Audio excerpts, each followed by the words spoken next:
అవును, నేను గుంపు మేస్త్రిని అని రేవంత్ రెడ్డి అంటున్నాడు. ముఠా మేస్త్రి సినిమాలో గనక చిరంజీవి నేను ముఠా మేస్త్రిని అన్నట్టుగా రేవంత్ రెడ్డి కూడా అంటున్నాడు.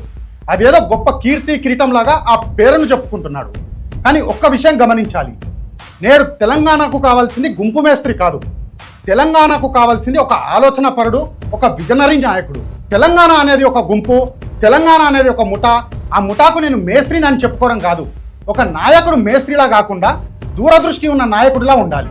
అదంతటి వెనకటి భాష, వెనకటి ఆలోచన. ఇప్పుడు రాష్ట్రానికి కావాల్సింది కేవలం గుంపులను నడిపించే నాయకత్వం కాదు, ప్రజలను ఒకే దిశగా తీసుకెళ్లే ఆలోచనాపరుడైన నాయకత్వం కావాలి.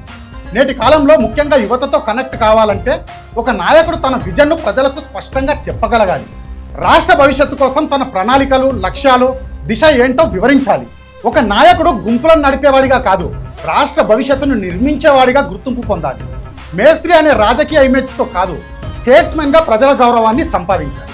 కానీ ఆ స్థాయిలో తనను తాను ప్రజల ముందు నిలబెట్టే ప్రయత్నం రేవంత్ రెడ్డి నుంచి కనపడడం లేదు.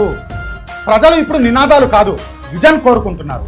బిరుదులు కాదు, భవిష్యత్తు బ్లూ ప్రింట్ కోరుకుంటున్నారు. తెలంగాణకి ఒక గుంపు మేస్త్రి కావాలా, లేక ఒక విజనరీ నాయకుడు కావాలా? మిమ్మల్ని మీరు విజనరీ అని ఎందుకు చెప్పుకోలేకపోతున్నారు? తెలంగాణ భవిష్యత్తుపై మీ స్పష్టమైన విజన్ ఏమిటి?